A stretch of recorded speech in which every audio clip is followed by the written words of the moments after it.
नमस्कार दोस्तों। भारत का लंबे समय से ये स्टैंस रहा है कि भारत में जो भी आतंकवादी गतिविधियां होती हैं उसका जिम्मेदार पाकिस्तान है और वही इनको फंड करता है और प्रमोट करता है।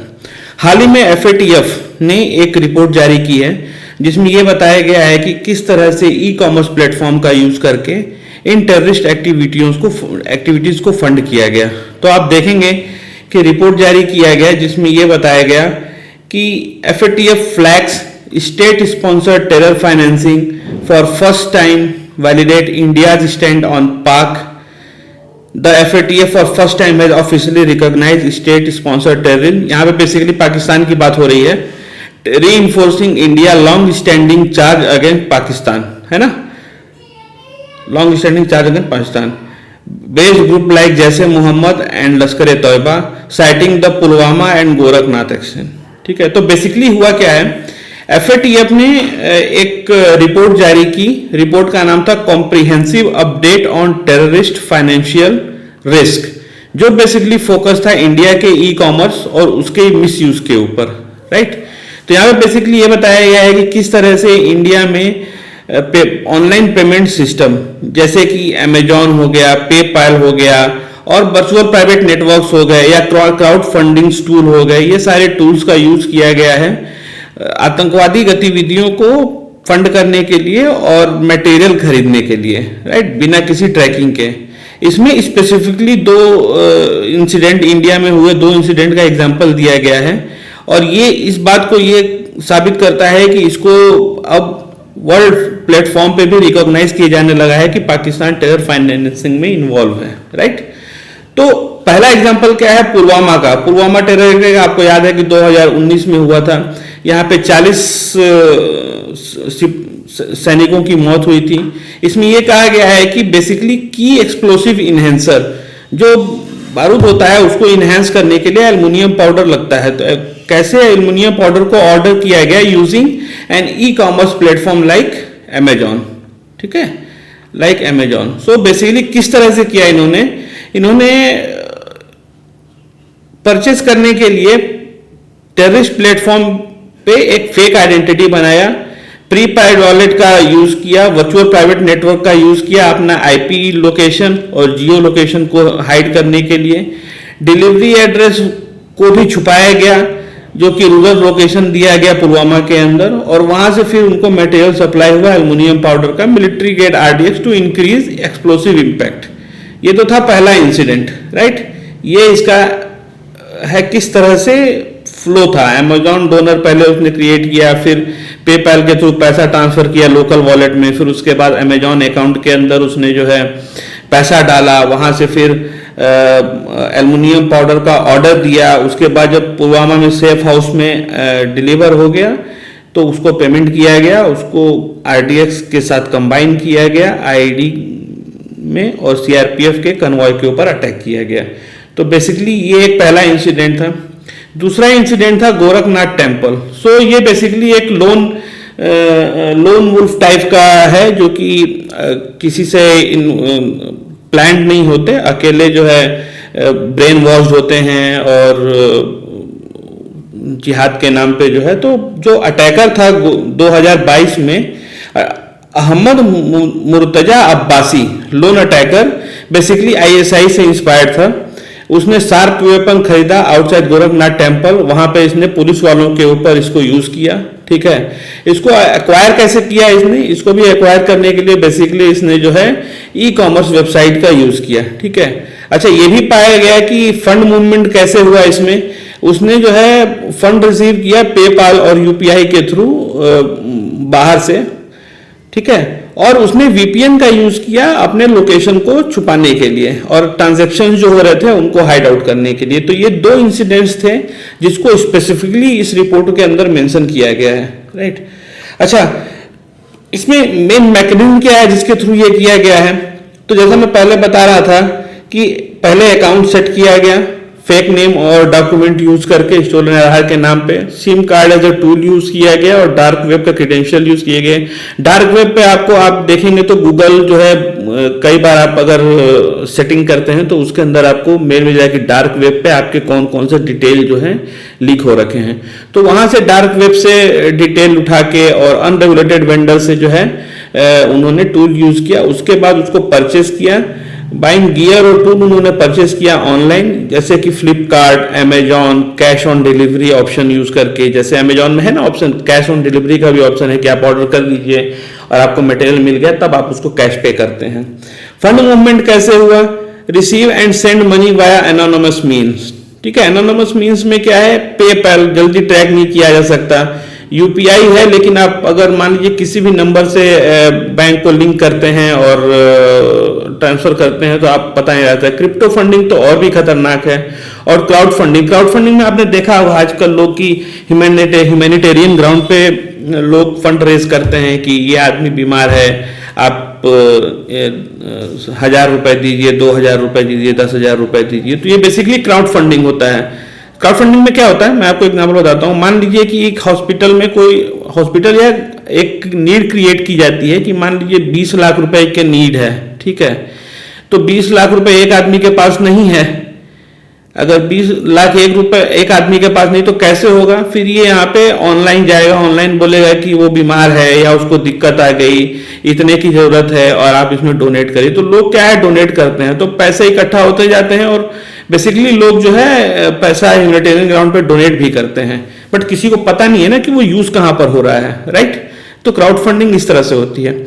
आइडेंटिफाई मास्किंग, उसमें अपना ट्रेल को हाइड किया, ट्रैकिंग प्रिवेंट किया। ट्रैकिंग कैसे? बर्नर फोन यूज करके। टॉर ब्राउजर बेसिकली जो है डार्क नेट के लिए यूज होता है। ये स्पेसिफिक ब्राउजर्स होते हैं, जैसे हमारे गूगल हो गया या माइक्रोसॉफ्ट हो गया, इसके ब्राउजर होते हैं। उस तरह से नहीं होता। टॉर एक सेपरेट ब्राउजर होता है, जैसे ऑनियन ब्राउजर एग्जांपल आप लेंगे तो ऑनियन ब्राउजर का नाम बहुत यूज होता है।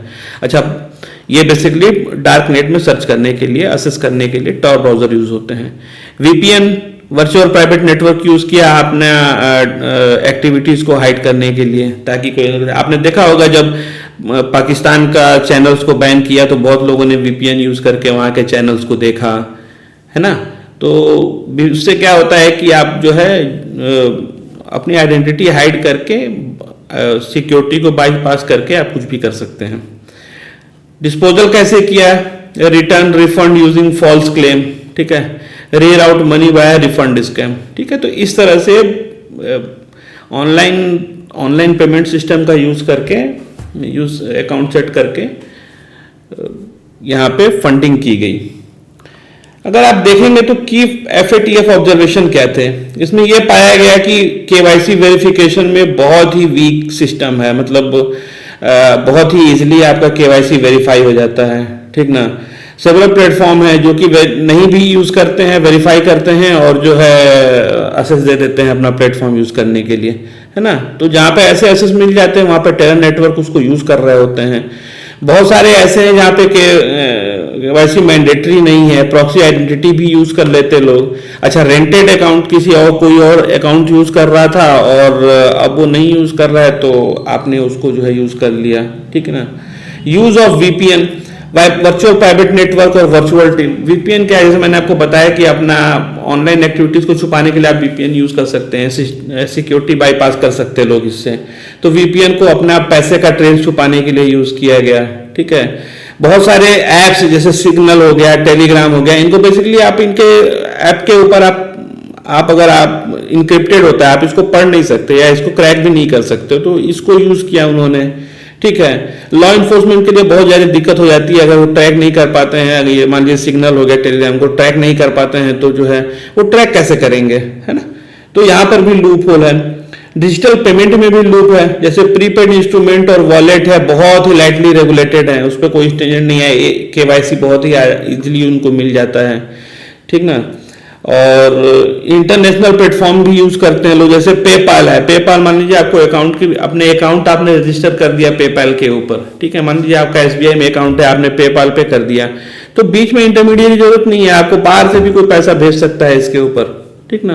क्रिप्टो का तो आपको पता ही है, क्रिप्टो कैसे वॉलेट, क्रिप्टो वॉलेट क्रिएट करके उसके अंदर आप क्रिप्टो करेंसी बिटकॉइन डाल दिए, कोई भी करेंसी, ऑनलाइन करेंसी डाल दिए, उसके थ्रू मान लीजिए हमने 2 लाख रुपए का क्रिप्टो खरीदा, बिटकॉइन खरीदा, और ये मैंने जो है यूएस से या पाकिस्तान से भेज दिया कहाँ पे, इंडिया में एक अकाउंट वॉलेट है वहां पे, ठीक ना, तो 2 लाख रुपए आ गया। अब जो भी ट्रांजेक्शन फीस लगे इसके ऊपर, इस 2 लाख रुपए को क्या करेंगे, जब विड्रॉ करेंगे तो they will convert it into rupees, और रुपीज में कन्वर्ट करके दे विल विड्रॉ इट, ठीक है। तो इस तरह से क्रिप्टो का यूज किया। ऐसे करके बहुत सारे क्रॉस बॉर्डर्स, मतलब बॉर्डर पार से या दूसरे जगह से भी फंडिंग आई, जिससे जो है इन सब चीजों का परचेस किया गया। क्राउड फंडिंग का मैंने बताया आपको कि क्राउड फंडिंग कैसे किया जाता है। सिंपैथाइजर्स बैठे हुए हैं अब्रॉड में, वो क्राउड फंडिंग करते हैं क्रिप्टो के फॉर्म में।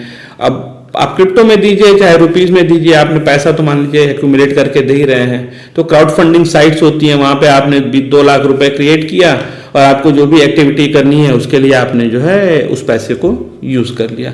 अब ये जरूरी नहीं है कि आप जो है अच्छे काम के लिए यूज कर रहे हैं। आप देख लीजिए यहाँ पे इन्होंने पुलवामा में और गोरखनाथ टेम्पल जो है उसके अटैक के ऊपर यूज किया इन्होंने, तो एडवर्स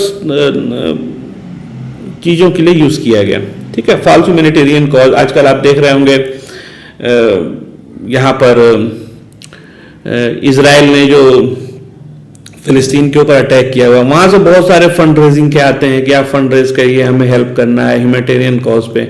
यू नेवर नो कि वो पैसा कहाँ जा रहा है, राइट। अच्छा, दूसरा लो कन्विक्शन रेट भी बहुत ज्यादा है यहाँ पे। मान लीजिए आप पकड़े भी गए तो कन्विक्शन बहुत कम होता है। एफएटीएफ ने बोला है कि सिर्फ 5% का कन्विक्शन रेट है पकड़े जाने के बाद। बहुत सारे केस तो ऐसे हैं कि वहां पे पकड़े ही नहीं गए, रिपोर्ट ही नहीं हुआ, और जो रिपोर्ट हुआ उसमें 5% का जो है कन्विक्शन रेट है। तो उसमें क्या ही होना है, कुछ नहीं होना है। तो आप देख लीजिए, केवाईसी वेरिफिकेशन हो गया, वर्चुअल प्राइवेट नेटवर्क हो गया, डिजिटल पेमेंट लूप होल्स हो गया, क्राउड फंडिंग हो गया, कन्विक्शन भी बहुत कम है। इसके लिए यहाँ पर जो है इन सब चीजों का मिसयूज किया गया। अब इंटरनेशनल एंगल क्या है इसमें, एफएटीएफ ने इसमें यहाँ पे इंडिया का स्टैंड पॉइंट बहुत ही क्लियरली क्रिएट हो जाता है। और इससे आप ये भी कंसीडर कर सकते हैं कि इंडिया ने जो है पाकिस्तान के ऊपर जो आरोप लगाए हुए थे कि पाकिस्तान हमारे यहाँ जितने भी आतंकवादी एक्टिविटीज होती हैं उसके ऊपर उसके जो भी फंडिंग होती है, जो भी फाइनेंसिंग होती है, उसको जो है पाकिस्तान फाइनेंस करता है। आईएसआई लिंक्ड टेररिस्ट ग्रुप्स हैं, वो उसको जो है फाइनेंस करते हैं। और ये स्पेसिफिकली मेंशन किया है एफएटीएफ के लिए। इसमें देखिए फायदा क्या है, इसमें फायदा ये है कि अब इंडिया जो है पुश कर सकता है पाकिस्तान को वापस से ग्रे लिस्ट में डालने के लिए। ग्रे लिस्ट में डालने से फायदा ये होगा कि उसके बहुत सारी फंडिंग्स जो हैं रुक जाएंगी। तो यहाँ पे अगर डिप्लोमेटिक देखेंगे, डिप्लोमेटिक पॉइंट ऑफ व्यू, तो इंडिया की बहुत बड़ी जीत हुई है, ठीक है।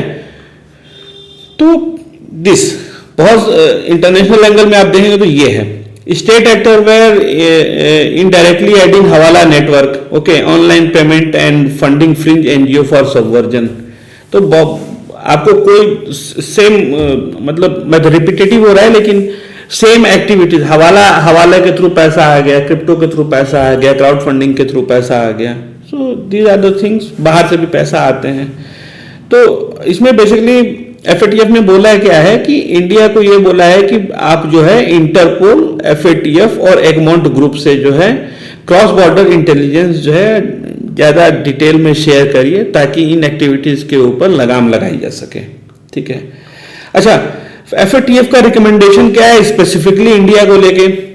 उनका कहना है कि ई कॉमर्स प्लेटफॉर्म को आप जो है रेगुलेट करिए, आप उनको केवाईसी मैंडेटरी करिए। अगर केवाईसी नहीं होगा, जैसे अमेजॉन है, अमेजॉन के ऊपर कोई केवाईसी नहीं है, आप अपना अकाउंट क्रिएट करिए और सामान परचेज कर सकते हैं, ठीक है। ट्रांजैक्शन क्या हो रहा है, छोटे छोटे ट्रांजैक्शंस हैं या किस चीज को परचेज किया गया है, जो भी मटेरियल परचेज किया गया है, आजकल तो एआई आ गया, उसको जो है मॉनिटर करिए कि किस चीजों के परचेज के लिए यूज किया गया है, ठीक है। पेमेंट गेटवे के बारे में कहा गया है कि आप जो है स्ट्रक्चरिंग करिए उसका, छोटे छोटे पेमेंट जो आ रहे हैं, क्योंकि पता नहीं चलता है, मान लीजिए 10 रुपए, 20 रुपए, 50 रुपए, 100 रुपए करके 20 लाख रुपए कर दिया, ठीक है। और अनयूजुअल जियोग्राफी से अगर पैसा आ रहा है तब तो और भी खतरे की बात है। तो पेमेंट गेटवे पे आप बेसिकली क्या बोल रहा है FATF इंडिया को कि आप जो है ट्रांजैक्शन मॉनिटर करिए, आप छोटे जो पेमेंट्स हैं उनको मॉनिटर करिए, राइट। आप KYC को मैंडेटरी करिए, किसी भी अकाउंट पे जो अकाउंट खुला हुआ है उस पर KYC जरूरी है। अगर KYC रहेगी तो गवर्नमेंट ट्रैक कर सकती है कि यहाँ परचेस किया गया था, इस आदमी का डिटेल्स क्या है, कहाँ का रहने वाला है, इसमें परिवार में कहाँ कौन कौन है, सारी डिटेल निकल जाती हैं। वैसे ही VPNs के ऊपर, VPN को भी रेगुलेट करने के लिए बोला है, मैंडेट डेटा लॉक को मैंडेटरी किया हुआ है ना। मैसेजिंग और crypto apps, messaging apps like Twitter और ये आपका ट्विटर और सिग्नल और टेलीग्राम, ठीक है ना। सिग्नल और टेलीग्राम जैसे जो एप्स हैं उनको भी बोला है कि आप मॉनिटर करिए। तो बेसिकली क्या है, ये बोल रहा है कि आप भाई हर चीज की मॉनिटरिंग करिए। पहले जैसे सिस्टम नहीं रह गया, लोग जो है इतना इजी नहीं रह गया, हर चीजों का लोग मिसयूज कर रहे हैं। आप उसको मॉनिटर करिए ताकि आप जो है एक लिंकेज बिठा सकें, पता कर सके कि हाँ कहाँ से क्या आइटम मूव कर रहा है, ठीक है। जुडिशरी को भी बोला गया कि भाई आप ट्रायल में स्पीड अप करिए, आप जो है ताकि जो है जो भी एंटी टेरर एक्टिविटीज में इन्वॉल्व हैं और जो भी इस तरह से पैसे ट्रांसफर करते हैं उनके खिलाफ कन्विक्शन रेट बढ़े। Special anti terror finance code भी लगाने के लिए बोला है कि आप एक गठन करिए special anti terror finance code का, तो जो स्पेसिफिकली इन्हीं एक्टिविटीज को देखे, राइट। बिजनेस रजिस्ट्रेशन में भी है कि आप बेनिफिशियल ऑनरशिप है उनका रजिस्ट्रेशन देखिए। सो ये सब सारे सजेशन हैं जो FATF बोल रहा है इंडिया को। तो इसका निष्कर्ष यही है कि everything will be regulated, everything will be monitored, तब जाके आप जो है सेफ रह पाएंगे, नहीं तो आप सेफ नहीं रह पाएंगे, राइट। की टेकअवे क्या है इसमें? की टेकअवे हम ये कह सकते हैं कि ई-कॉमर्स जो है अब सिर्फ रिटेल प्लेटफॉर्म नहीं रह गया है पहले की तरह कि लोग सिर्फ परचेज के लिए यूज करते थे और बहुत ही नेसेसिटी होती थी तभी लेते थे। अब ये जो है नेशनल सिक्योरिटी से लिंक हो गया है, इसीलिए FATF बोल रहा है कि मॉनिटर करिए आप, यू शुड मॉनिटर एवरीथिंग।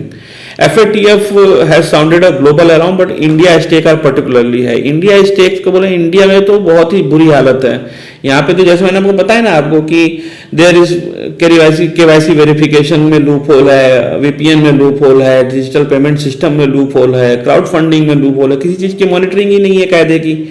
तो क्या है, इंडिया के स्टेक पर्टिकुलरली है और इंडिया क्या है 3-4 तरफ से घिरा हुआ है ऐसी कंट्री से जो कि इंडिया का भला नहीं देख सकती, टेररिस्ट एक्टिविटीज के लिए रिस्पॉन्सिबल है ना। तो इंडिया का स्टेक बहुत ही हाई है। सो बेसिकली इंडिया को अपने रेगुलेटरी गैप्स को टाइट करना पड़ेगा, डिजिटल फॉरेंसिक करनी पड़ेगी। आप डिजिटल फॉरेंसिक मतलब कि सपोज एक ट्रैक क्रिएट हो रहा है, कहाँ से ओरिजिन हुआ, कहाँ किसने बेचा, किसने खरीदा, किस जगह पर गया और उसका यूज क्या हुआ, तो डिजिटल फॉरेंसिक ये कहलाती है, ठीक ना। और इंटरनेशनल कोऑपरेशन इंक्रीज करने के लिए। तो दोस्तों FATF के रिपोर्ट के बारे में ये डिटेल की टेक अवे था। आपको वीडियो कैसा लगा? अगर आपको इंफॉर्मेटिव लगा तो प्लीज लाइक एंड सब्सक्राइब करिए। मैं कोशिश करूंगा कि आपको ऐसे ही इंफॉर्मेशंस रेगुलर लाता रहूं। Thank you very much.